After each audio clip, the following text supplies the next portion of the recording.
Alright, I'm going to go ahead and do a mic test here. This is working. Good. I am in the middle of downloading the latest update. It looks like 4.5 has gone live. I've still got about 32 gigabytes to go. So we've got a little ways to go. Let me see if I can get my desktop showing here.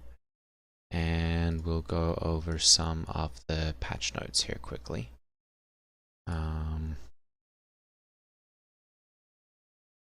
Let's see here. There we go. And we're going to go to display capture. There we go. Perfect. Okay, so Dawn of Engineering Star Citizen Alpha 4.5. Engineer your journey. Prepare, manage, react, maintain. Those are the core tenets of any successful engineer. The efficiency, health, and lifespan of your vehicle are now in your capable hands. Whether you're solo trundling across Daymar or exploring Nyx in a multi-crew behemoth, observe and care for your vehicle with quick instincts, brilliant strategy, and nerves of steel. Star Citizen Alpha 4.5 Dawn of Engineering. Let's go ahead and we'll catch the video here as well. I'm assuming this will work properly. Here we go.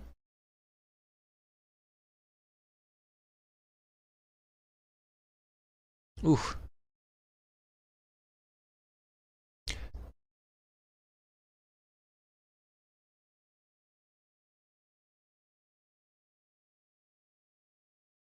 Looks like we've got fire. Of course, Pico's just fine.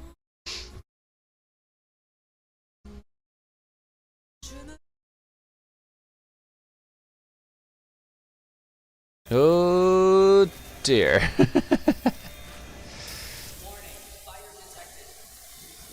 No kidding. Major fire detected. I don't like the looks of their chances here. Oh, there we go. Alright. Just vent the atmosphere out of there and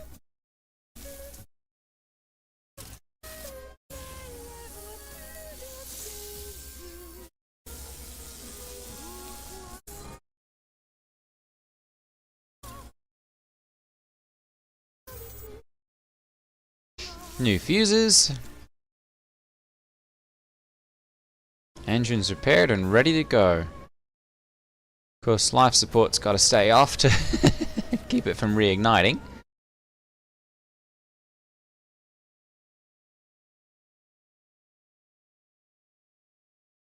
Shows promise. I'm liking the looks of that actually. As long as it's something like that. Alright, let's go ahead and close out of this. Central and Essential Resource Network, the underlying technology by which all of your vehicles, components, and items communicate, and your best friend at the engineering terminal. Take in the whole picture as you maintain the health of your ship and manage its power distribution.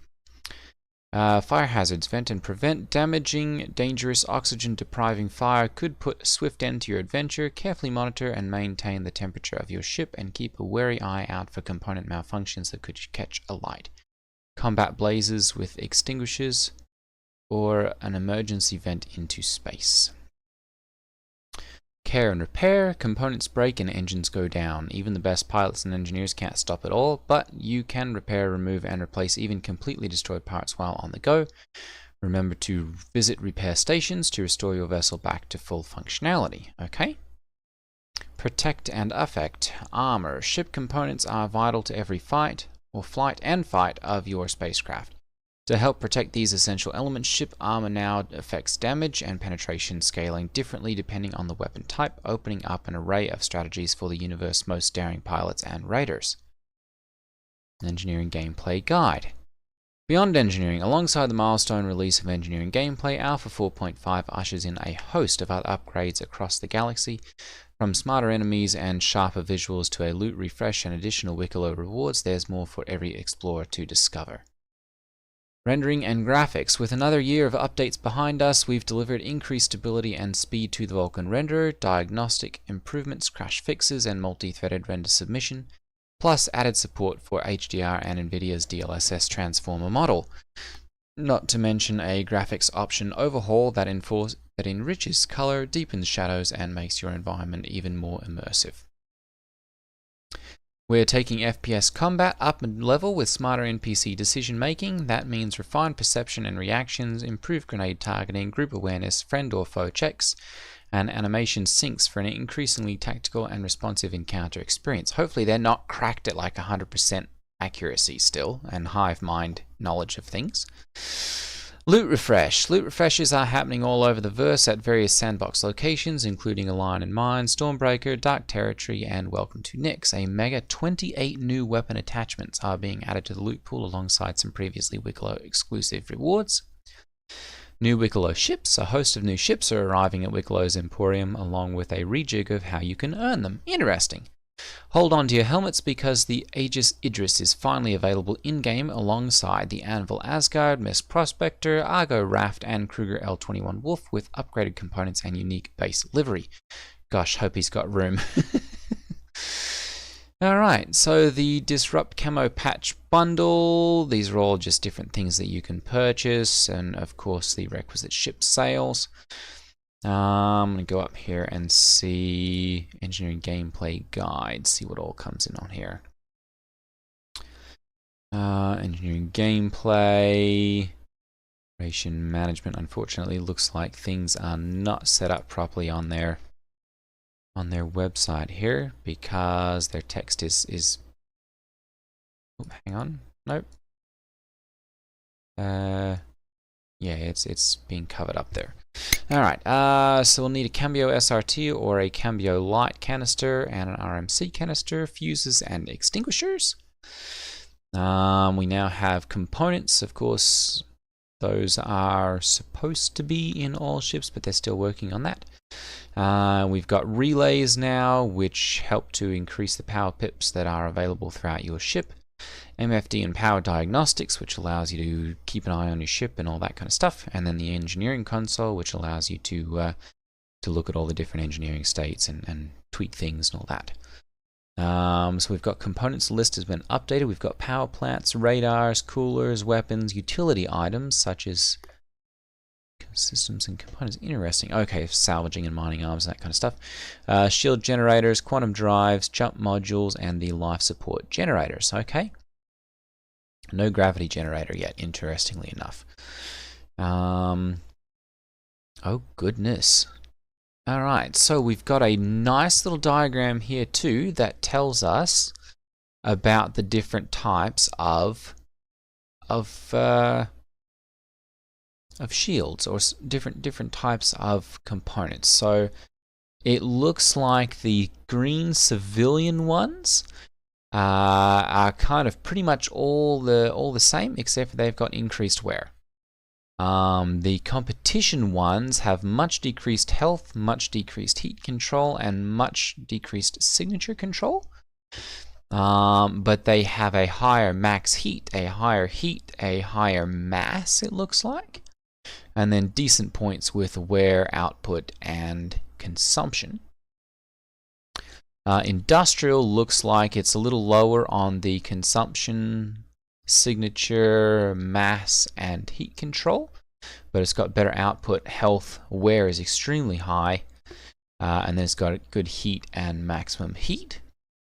The military ones have got high health, output, and heat control, and also max heat, but they're lower on the wear, lower on the heat. I'm assuming this is probably heat tolerance. They also have lower consumption and lower signatures. And then for stealth, a lower signature hiding, I would assume then, and lower consumption, lower consumption modifier, something like that. I'm assuming this means that it's going to consume a lot of fuel and it's going to have a high signature, and potentially a high mass as well. It's kind of confusing about how some of these are set up. And then stealth, of course, we've got better heat control, better consumption, and better signature control.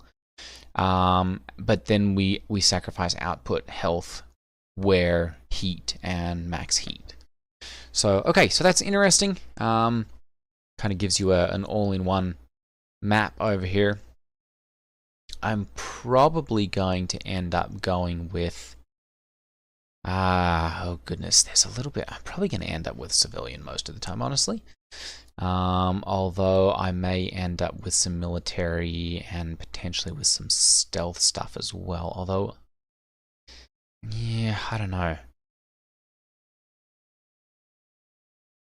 That signature is still quite large here, so yeah, probably civilian and potentially some industrial stuff there.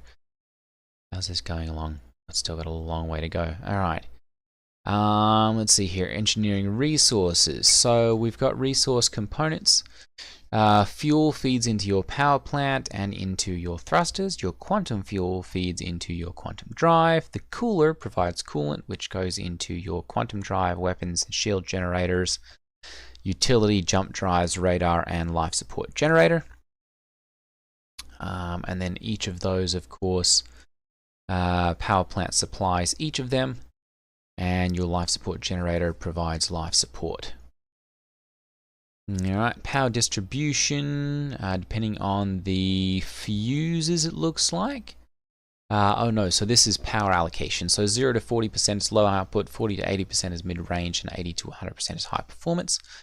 They're not absolute ranges, of course.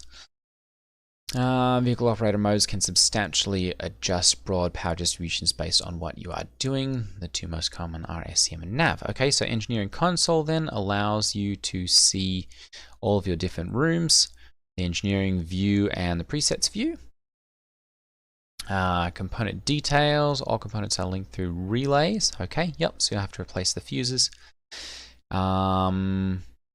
A relay will still function with a single working fuse, but missing or damaged fuses will reduce its efficiency, affecting the available power in the vehicle. More slots that are filled with working fuses, the better the relay will perform, so replacing damaged fuses should always be a priority. Okay, life support throughout the ship.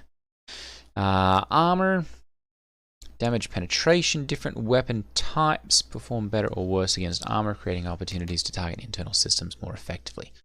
From an engineering perspective, one of the most efficient ways to disable or destroy a ship is to breach its armor and damage components directly. In earlier updates, ships used a single health pool that covered the entire body, but that system has now evolved in preparation for Maelstrom, our future physicalized armor system. Ships are broken into individual components, and damage to these parts directly affects performance and survivability. The more damage your components take, the less your ship can operate at full capacity. Severely damaged or destroyed systems increase the likelihood of a natural disabled state or soft death. Alright, giving you and your crew a chance to finish the fight with precision fire. A heavily damaged power plant also creates a chance of triggering a critical malfunction that could result in an explosion. However, if a ship's hull is brought to 0 health, a buffer is activated. If more damage is delivered on top of that dead hull buffer, it will trigger a hard death and explode the ship. Alright, so wear and tear, full systems coming soon, heat and fire. Malfunctions, critical failures, repairing things, engineering available in all vehicles. Every single vehicle in Star Citizen is engineering enabled and capable of the baseline experience. While many have the full loop available to them, others remain in ongoing stages of development.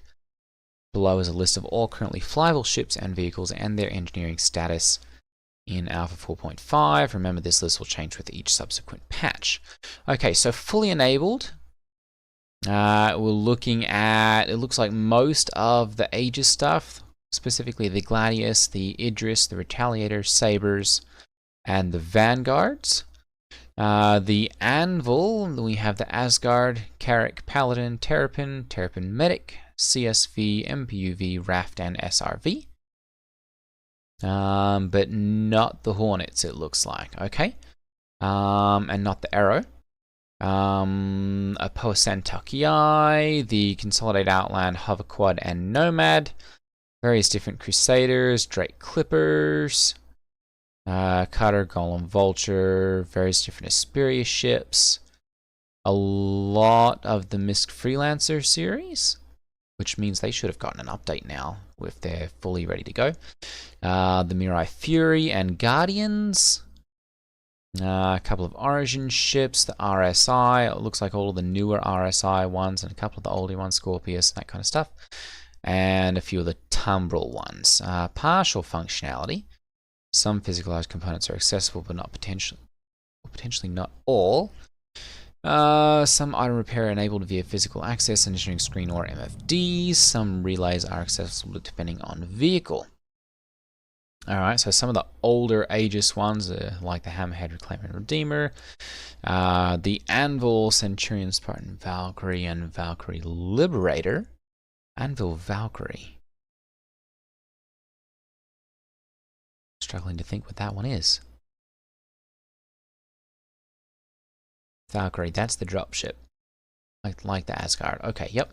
Argo Mole, Drake, Speria Stinger. Interesting, and that one's not done yet. Misk's Hull A and C, Origin. Okay, various different constellations. Basic support, no physicalized components are accessible. Item repair enabled only via MFDs, no relays. Alright, it looks like these are all of the small single seat fighters and ships. Basically anything that's just a single ship or single seat fighter or ship has just got this stage 1 MFD only repair. Okay, so I'm going to go ahead and close out of these. It looks like we're still having, oh goodness, very, very slow download speeds. So I think my stream actually has probably got a decent amount to do with this. So I'm going to end the stream here and I'll be back in as soon as this finishes. And I'll